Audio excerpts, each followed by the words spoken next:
नमस्कार। आज हम एक ऐसी कहानी में उतर रहे हैं जो होश उड़ा देती है। 6 लाख करोड़ का झूठ। ये दुनिया के सबसे बड़े पॉन्जी घोटाले की कहानी है और इसे चलाया उस इंसान ने जिस पर वॉल स्ट्रीट से लेकर दुनिया भर के निवेशक, आप सोचिए, आंखें बंद करके भरोसा करते थे। बिल्कुल। सोचिए जरा, एक ऐसा आदमी जिसकी तारीफ नैस्डैक के चेयरमैन के तौर पर होती थी, जिसके नाम पर बड़े बड़े विश्वविद्यालय, चैरिटी संस्थाएं, पेंशन फंड सब अपना पैसा लगा रहे थे। और वादा था ऐसा रिटर्न जो लगातार मिले और जिसकी गारंटी हो। पर ये सब एक बहुत बहुत बड़ा धोखा था। हाँ, और हमारे पास जो स्रोत हैं वो यही बताते हैं कि 6 लाख करोड़ का भ्रम कैसे रचा गया, लोग इसमें कैसे फंसे और आखिर ये भंडाफोड़ हुआ कैसे। ये कहानी सिर्फ पैसों के डूबने की नहीं है, बल्कि भरोसे के, विश्वास के टूटने की है। सही कहा आपने। ये कहानी विश्वास की है, लालच की है और हमारी अपनी सोच के तरीकों के बारे में है। कैसे किसी की शोहरत, मतलब रेपुटेशन, और रुतबा, अथॉरिटी, हमें शक करने से ही रोक सकता है। आज हम इसी जाल को, इसी तंत्र को आसान भाषा में समझने की कोशिश करेंगे और वो सबक सीखेंगे जो आज भी हर निवेशक के काम आ सकते हैं। बहुत महत्वपूर्ण है। हम देखेंगे कैसे सिर्फ खास लोगों के लिए ये एक्सक्लूसिविटी वाली बात और गुप्त रणनीति जैसे शब्दों ने जादू चलाया, और क्यों किसी और से जांच पड़ताल करवाना, जिसे हम इंडिपेंडेंट वेरिफिकेशन कहते हैं, वो इतना जरूरी है। तो चलिए खुलते हैं इस 6 लाख करोड़ के घोटाले की परतें और समझते हैं कि कैसे एक आदमी ने इतने सालों तक इतने बड़े पैमाने पर दुनिया को उल्लू बनाया। शुरुआत करते हैं उस आदमी से जिसके नाम पर यह सब चल रहा था। कोई छोटा मोटा नाम तो नहीं था। बिल्कुल नहीं। बर्नार्ड मैडॉफ 1960s में अपनी ब्रोकरेज फर्म शुरू की थी। इलेक्ट्रॉनिक ट्रेडिंग के शुरुआती जानकारों में से एक थे वो। अच्छा। और सबसे बड़ी बात, वो नैस्डैक के चेयरमैन भी रहे। इस पद ने उन्हें जबरदस्त इज्जत और भरोसा दिलाया। लोग सोचते थे, अरे नैस्डैक का चेयरमैन है, गलत कैसे हो सकता है। हाँ, ये तो होता है। यहीं पर अथॉरिटी बायस काम कर गया। मतलब किसी बड़े पद वाले या मशहूर इंसान की बात पर हम आसानी से यकीन कर लेते हैं। ये हमारी आदत है। अच्छा, मतलब उनके पद की वजह से ही लोगों का भरोसा बन गया था। और मैंने सुना उनकी एक अलग प्राइवेट इन्वेस्टमेंट कंपनी भी थी जिसमें हर कोई पैसा नहीं लगा सकता था। हाँ, यही तो खेल था। उनकी एक प्राइवेट निवेश सलाहकार शाखा थी, बहुत सीक्रेटिव मानी जाती थी। अच्छा। इसमें पैसा लगाने के लिए किसी पुराने ग्राहक का रेफरल जरूरी था और कम से कम करोड़ों रुपए लगाने होते थे। करोड़ों? जी। इससे एक इलीट क्लब वाली फीलिंग पैदा हुई। लोगों को लगा, अरे वाह, ये चीज इतनी खास है, इतने बड़े लोग इसमें पैसा लगा रहे हैं, तो जरूर कमाल की होगी। ये बात सोशल प्रूफ। जब हम देखते हैं कि बहुत सारे लोग, खासकर अमीर और समझदार लोग, कुछ कर रहे हैं, तो हम भी मान लेते हैं कि वो सही होगा। हाँ, होता है ऐसा। और ऊपर से ये सिर्फ खास लोगों के लिए वाली बात, इसने स्कैरसिटी इफेक्ट पैदा किया कि भाई ये मौका हाथ से निकल ना जाए। कमाल है। मतलब रुतबा, बड़े लोगों का शामिल होना और आसानी से एंट्री ना मिलना, इन सब ने मिलकर शक की गुंजाइश ही खत्म कर दी। लेकिन पर्दे के पीछे असल में चल क्या रहा था? ये पॉन्जी स्कीम होती क्या है, अगर आसान शब्दों में समझें? पॉन्जी स्कीम का फंडा बहुत सीधा है। देखिए, आप नए लोगों से पैसा लेते हैं। हाँ। और उसी पैसे से पुराने निवेशकों को मुनाफा या रिटर्न बांट देते हैं। असल में कोई कमाई या इन्वेस्टमेंट हुई नहीं रही होती। अच्छा। जब तक नए लोग पैसा डालते रहते हैं, ये स्कीम चलती रहती है, सब बढ़िया लगता है। जैसे ही नए पैसे का आना बंद होता है या पुराने लोग अपना पैसा निकालना शुरू करते हैं, ये ताश के पत्तों की तरह ढह जाती है। अच्छा, जैसे मान लीजिए कोई स्कीम है जो कहती है हर महीने 5% पक्का रिटर्न मिलेगा। हाँ। शुरू में कुछ लोगों को पैसा मिलता भी है, पर वो उनकी अपनी कमाई नहीं, बल्कि बाद में आने वाले लोगों का पैसा होता है। बिल्कुल। और जैसे ही नए लोग आना बंद होते हैं, दुकान बंद। भारत में भी तो ऐसी स्कीमें खूब चलती हैं। डबल योर मनी, हर महीने फिक्स्ड रिटर्न, सुनते ही रहते हैं। बिल्कुल सही, यही पैटर्न है, आप पहचान सकती हैं इसे। और मैडॉफ के मामले में सबसे बड़ा चारा था लगातार और बाजार से बेहतर रिटर्न। असली शेयर बाजार तो ऊपर नीचे होता रहता है ना, कभी एक जैसा नहीं रहता। हाँ, बिल्कुल। लेकिन मैडॉफ के रिटर्न सालों साल एक जैसे स्थिर दिखते थे। मतलब ग्राफ एकदम सीधा ऊपर। ये अपने आप में एक बहुत बड़ी खतरे की घंटी थी। तो फिर वो इसे सही कैसे ठहराते थे? मतलब लोगों को यकीन दिलाने के लिए जरूर कोई बहुत भारी भरकम, समझ में ना आने वाली स्ट्रैटेजी का नाम लेते होंगे। हाँ, बिल्कुल। उन्होंने एक बहुत जटिल सी लगने वाली रणनीति का नाम रखा था स्प्लिट स्ट्राइक कन्वर्जन। क्या स्प्लिट स्ट्राइक कन्वर्जन? इसमें बताया गया कि वो बड़ी कंपनियों के शेयर खरीदते हैं, ब्लू चिप स्टॉक्स, और साथ में ऑप्शंस का इस्तेमाल करके रिस्क कम करते हैं, हेजिंग करते हैं। सुनने में ये बहुत सोफिस्टिकेटेड लगता था। हाँ, सुनने में तो लग रहा है। लेकिन सच ये है कि ऐसी रणनीति से लगातार दशकों तक बिना किसी गिरावट के इतने शानदार रिटर्न बनाना ये लगभग नामुमकिन है, प्रैक्टिकली इम्पॉसिबल। तो असलियत क्या थी? क्या कोई ट्रेडिंग हो भी रही थी या सब हवा हवाई था? असलियत चौंकाने वाली थी। ये सारे नंबर, सारे रिटर्न्स सिर्फ कागज पर गढ़े जा रहे थे। क्या मतलब? मतलब कोई असली ट्रेडिंग उस पैमाने पर नहीं हो रही थी जिससे इतने रिटर्न आ सकें। नकली बैंक स्टेटमेंट बनाए जाते थे। अरे बाप रे। पिछली तारीखों में सौदा दिखाए जाते थे, जिसे बैक डेटिंग कहते हैं। सब कुछ हाथ से कंट्रोल किया जाता था ताकि लगे कि फंड हमेशा प्रॉफिट में है, हमेशा ऊपर जा रहा है। तो ये एक पूरी तरह से बनाया गया भ्रम था, इल्यूजन। बिल्कुल, पूरी तरह से। और इस भ्रम को बनाए रखने में कुछ फीडर फंड्स का भी हाथ था। ये क्या बला थी? हाँ, फीडर फंड्स ने तो जैसे आग में घी का काम किया। ये ऐसी कंपनियां थी जो हजारों छोटे छोटे निवेशकों से पैसा इकट्ठा करती थी और वो डॉलर जमा करती थी। अच्छा। और फिर उसे मैडॉफ जैसे खास मैनेजर को उनके फंड में इन्वेस्ट करने के लिए दे देती थी। ओके। इन फीडर फंड्स की अपनी मार्केटिंग टीम होती थी, अपनी ऑडिट रिपोर्ट होती थी। इससे लोगों का भरोसा और बढ़ गया। निवेशकों को लगा कि उनकी तरफ से सारी जांच पड़ताल, मतलब ड्यू डिलिजेंस हो चुकी है। फीडर फंड्स को लगा कि मैडॉफ तो जीनियस है। और मैडॉफ कहता रहा कि मेरी स्ट्रैटेजी गुप्त है, सीक्रेट है, किसी को बता नहीं सकता। भरोसे की इस तिकड़ी में जो सबसे जरूरी चीज थी, यानी स्वतंत्र जांच, वो पूरी तरह गायब थी। Completely missing. मतलब जहां सबसे ज्यादा ध्यान देना चाहिए था कि पैसा असल में कहां रखा है, मतलब इंडिपेंडेंट कस्टडी है या नहीं। हाँ। कौन हिसाब किताब चेक कर रहा है, कोई इंडिपेंडेंट ऑडिट हो रहा है या नहीं। बिल्कुल। क्या सौदे सच में हो रहे हैं, कोई ट्रेड कॉन्फर्मेशन आ रहा है या नहीं। वहीं पर सब गोलमाल था। बिल्कुल। एक अच्छी जांच पड़ताल की नींव यही होती है, आपका पैसा किसी स्वतंत्र और भरोसेमंद संस्था यानी कस्टोडियन के पास सुरक्षित हो। ठीक है। हिसाब किताब की जांच कोई बड़ी और स्वतंत्र ऑडिटर फर्म करे। हाँ। और आपके सौदों की पुष्टि किसी तीसरे पक्ष जैसे क्लियरिंग हाउस से मिले। मैडॉफ के मामले में ये सब या तो था ही नहीं या फिर उन पर उसी का कंट्रोल था। अच्छा, पैसा रखने वाला बैंक, ऑडिटर, सब उसी के इशारों पर काम कर रहे थे, या फिर वो इतने छोटे और अनजान थे कि किसी ने ध्यान ही नहीं दिया। इसीलिए यह भ्रम सालों तक चलता रहा। और जब ये भ्रम टूटा तो पता चला कि घोटाला करीब 6 लाख करोड़ रुपए का था। ये रकम तो दिमाग हिला देती है। हाँ, अंतरराष्ट्रीय मीडिया में करीब 65 बिलियन अमेरिकी डॉलर के गायब पोर्टफोलियो की बात हुई। 65 बिलियन डॉलर्स। जी, जिसे रुपए में बदले तो करीब 6 लाख करोड़ बनता है। और ध्यान दीजिए, इसमें वो नकली मुनाफा भी शामिल था जो सिर्फ स्टेटमेंट पर दिख रहा था। असल में वो कभी कमाया ही नहीं गया था। जरा सोचिए उन लोगों के बारे में जो सालों तक अपने अकाउंट स्टेटमेंट देखकर खुश होते रहे। हाँ? कि उनका पैसा बढ़ रहा है, और जब निकालने गए तो पता चला कि खाता तो खाली है। हे भगवान, इसका असर तो सिर्फ पैसों का नुकसान नहीं रहा होगा, लोगों की जिंदगी पर क्या बीता होगा। असर बहुत गहरा और दुखद था। लोगों की रिटायरमेंट की प्लानिंग बर्बाद हो गई, बच्चों की पढ़ाई के लिए जमा पैसा चला गया। कई चैरिटी संस्थाएं जो अच्छे काम कर रही थी, उन्हें अपना काम बंद करना पड़ा। यह सिर्फ वित्तीय संकट नहीं था, यह भावनाओं का, सपनों का, भरोसे का संकट था। जो लोग कल तक करोड़पति थे, वो रातों रात सड़क पर आ गए। आखिर ये भंडाफोड़ हुआ कैसे? मतलब इतने सालों तक सब ठीक चलता रहा, फिर अचानक क्या हुआ? इसका अंत आया 2008 के वैश्विक वित्तीय संकट के साथ, ग्लोबल फाइनेंशियल क्राइसिस। अच्छा, 2008 क्राइसिस।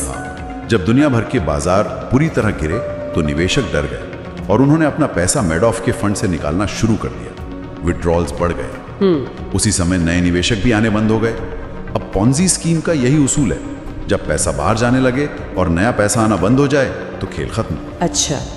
मैडॉफ के पास पुराने निवेशकों को देने के लिए पैसा ही नहीं बचा। और फिर क्या हुआ? दिसंबर 2008 में मैडॉफ ने अपने बेटों के सामने कबूल किया, कहा कि यह सब एक बड़ा झूठ था। It was all just one big lie. अपने बेटों के सामने? हाँ। अगले ही दिन बेटों ने अधिकारियों को सूचित किया और मैडॉफ को गिरफ्तार कर लिया गया। जांच में पता चला कि दशकों से ग्राहकों का पैसा बस बैंक खातों में इधर उधर किया जा रहा था। पुराने निवेशकों को नए निवेशकों के पैसे से भुगतान, वही क्लासिक टोपी पहनाने वाला खेल। सजा क्या हुई? कुछ हुआ भी? जून 2009 में अदालत ने उन्हें अधिकतम संभव सजा दी, 150 साल जेल। 150 साल? जी। जज ने कहा कि यह अपराध असाधारण रूप से बुरा था। अदालत में पीड़ितों ने अपनी आप बीती सुनाई, कैसे उनकी जिंदगी तबाह हो गई, वो कहानियां सुन के रोंगटे खड़े हो जाते हैं। वाकई ये सब सुनकर सबसे बड़ा सवाल यही उठता है कि हम मतलब आम निवेशक ऐसे जाल में फंसने से कैसे बच सकते हैं। क्या कोई ख़ास बातें हैं जिनका ध्यान रखना चाहिए, जिन्हें हम रेड फ्लैग्स कह सकते हैं? बिल्कुल हैं, और ये जानना आज के ज़माने में बहुत ज़रूरी है, खासकर भारत में जहाँ ऐसी स्कीमें आपको हर गली नुक्कड़ पे मिल जाती है।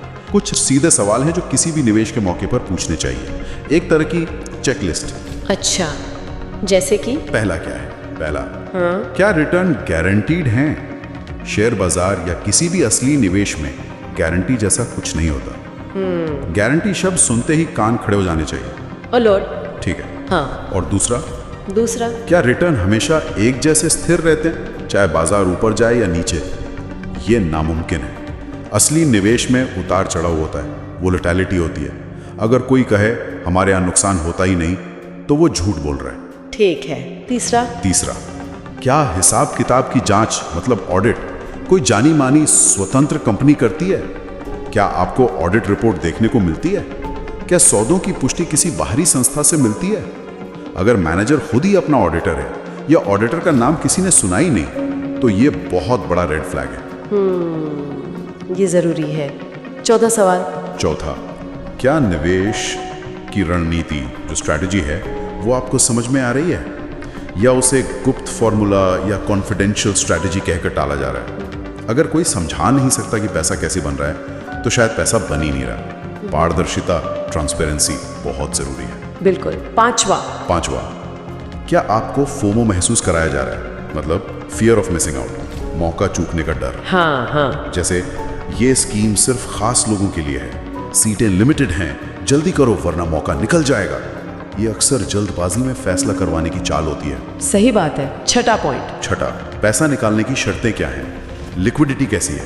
क्या आप कभी भी पैसा निकाल सकते हैं? अगर कोई बहुत ऊंचे रिटर्न के साथ ये भी कह रहा है कि पैसा जब चाहो निकाल लो, तो दाल में कुछ काला हो सकता है। असली निवेश में अक्सर पैसा कुछ समय के लिए लॉक इन होता है या निकालने की एक प्रक्रिया होती है। और आखिरी, सातवां, क्या आपने किसी स्वतंत्र सलाहकार, इंडिपेंडेंट एडवाइजर से राय ली है? क्या आपने कंपनी का रजिस्ट्रेशन, लाइसेंस वगैरह खुद चेक किया है? सिर्फ किसी के कहने पर या भीड़ के पीछे लगकर पैसा ना लगाएं, अपनी ड्यू डिलिजेंस करें। ये तो बहुत ही काम की चेकलिस्ट है, लेकिन फिर भी लोग फंस क्यों जाते हैं? दिमाग ऐसा क्या सोचता है कि इन सीधी सादी बातों को नजरअंदाज कर देता है? देखिए, इसके पीछे हमारी कुछ जानी पहचानी कमजोरियां हैं, मनोवैज्ञानिक फंदे हैं। पहला तो वही अथॉरिटी बायस, इतना बड़ा नाम है, इतने ऊंचे पद पर रहा है, ये गलत हो ही नहीं सकता। हम रुतबे से, अथॉरिटी फिगर से प्रभावित हो जाते हैं। हाँ। दूसरा आपने बताया था सोशल प्रूफ। हाँ, सोशल प्रूफ। जब इतने सारे अमीर समझदार लोग, यहाँ तक कि सेलिब्रिटीज भी इसमें पैसा लगा रहे हैं, तो ये सही ही होगा। झुंड के साथ चलने में हम सुरक्षित महसूस करते हैं, भले ही झुंड गलत दिशा में जा रहा हो। और वो लिमिटेड सीटें वाला चक्कर, वो स्कैर्सिटी इफेक्ट या कमी का असर। ये मौका बार बार नहीं मिलेगा, अभी नहीं तो कभी नहीं। ये हमें सोचने का वक्त नहीं देता और हम बिना सोचे समझे कूद पड़ते हैं। अर्जेंसी क्रिएट की जाती है। एक और बात हो सकती है नुकसान से बचने का डर, लॉस अवर्जन। बिल्कुल, उसे कहते हैं लॉस अवर्जन। जब बाजार गिर रहा होता है और कोई स्कीम कहती है कि हम तो स्थिर रिटर्न देंगे, तो हमें लगता है कि ये ज्यादा सुरक्षित है। हम नुकसान के डर से एक बड़े जोखिम को अनजाने में गले लगा लेते हैं। ये सारे मनोवैज्ञानिक फंदे हमें लालच और डर के बीच फंसा लेते हैं।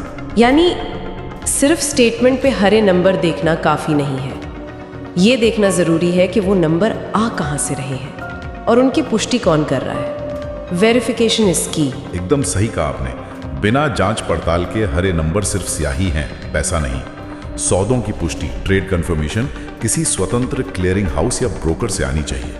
पैसा रखने वाली संस्था, कस्टोडियन, स्वतंत्र और भरोसेमंद होनी चाहिए। ऑडिटर टॉप लेवल का और स्वतंत्र होना चाहिए। कीमतों का मिलान असली बाजार भाव से होना चाहिए।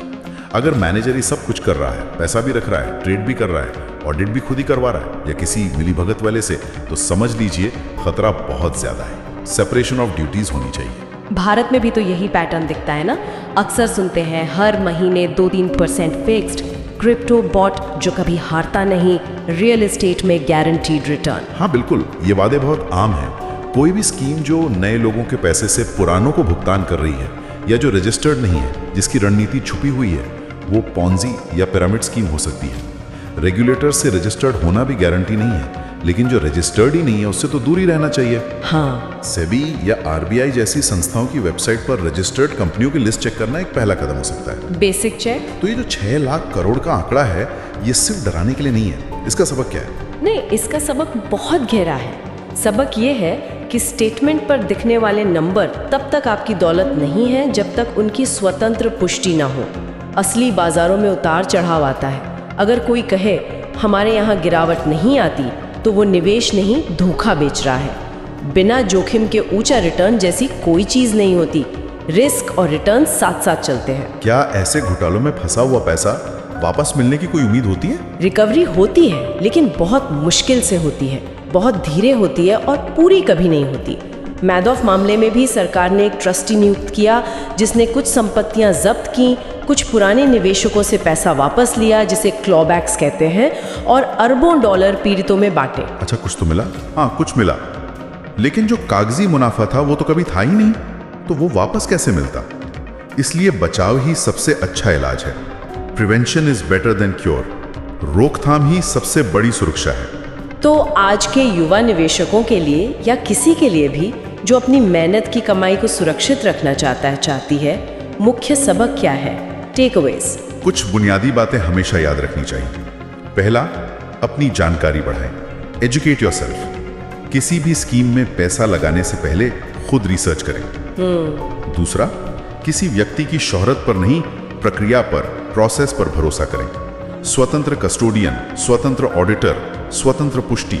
ठीक है। तीसरा, पहले जांचें फिर निवेश करें। Verify then trust. FOMO में आकर फैसला ना करें। वो 7 सवाल हमेशा पूछें। चौथा, अपना पैसा फैला कर रखें। डाइवर्सिफाई करें। सब कुछ एक ही जगह, एक ही स्कीम या एक ही आदमी के पास ना लगा दें। Don't put all your eggs in one basket. और पांचवा, हर चीज का रिकॉर्ड रखें। स्टेटमेंट, शर्तें, बातचीत, सब कुछ संभाल कर रखें। Documentation is important. और कुछ आम बातें जो सुनने में आती हैं लेकिन असल में खतरनाक हैं, जैसे कुछ मिथ्स। हाँ, कई मिथक हैं। पहला, गारंटीड ऊंचा रिटर्न मतलब मैनेजर जीनियस है।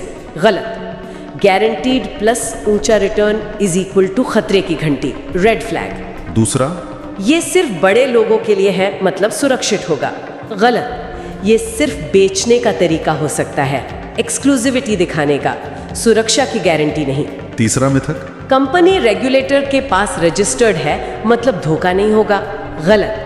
रजिस्ट्रेशन सिर्फ नियमों का पालन है, ईमानदारी या मुनाफे की गारंटी नहीं, बस एक बेसिक रिक्वायरमेंट है। और चौथा, सब लोग कर रहे हैं तो मैं क्यों पीछे रहूं?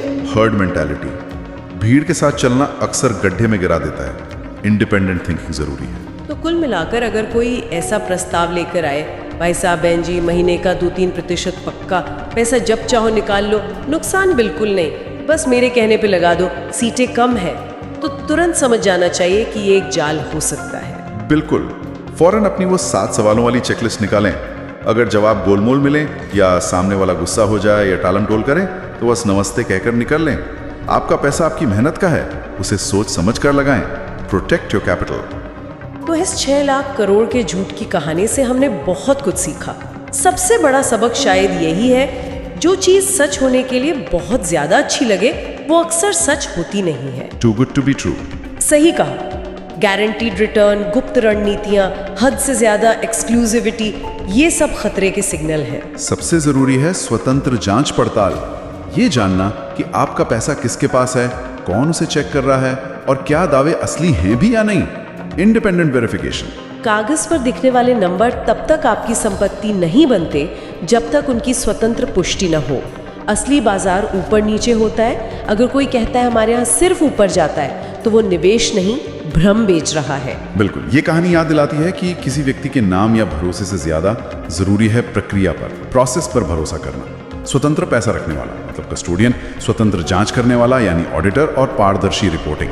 हमने देखा कि कैसे बड़े नाम का असर, अथॉरिटी बायस, भीड़ चाल, सोशल प्रूफ और मौका छूटने का डर, स्कैरसिटी इफेक्ट जैसे मनोवैज्ञानिक फंदे हमें फंसा सकते हैं। और आखिर में ये याद रखना भी जरूरी है कि ऐसे वित्तीय अपराधों का असर सिर्फ पैसों तक नहीं रहता, इसका इंसानों पर, परिवारों पर बहुत गहरा भावनात्मक असर पड़ता है। The human cost is immense. अंत में सोचने के लिए एक सवाल छोड़ जाते हैं। पैसों का खेल सब्र का खेल है। पेशेंस इज की। शॉर्टकट्स अक्सर शॉर्ट सर्किट ही साबित होते हैं। लेकिन आज की इस तेज रफ्तार डिजिटल दुनिया में, जहां हमें सब कुछ तुरंत चाहिए, इंस्टेंट ग्रेटिफिकेशन का जमाना है, क्या हम जांच पड़ताल के लिए जरूरी ठहराव को भूलते जा रहे हैं? क्या ये रफ्तार की चाह हमें अगले बड़े धोखे के लिए और ज्यादा आसान शिकार बना रही है? सोचने वाली बात है।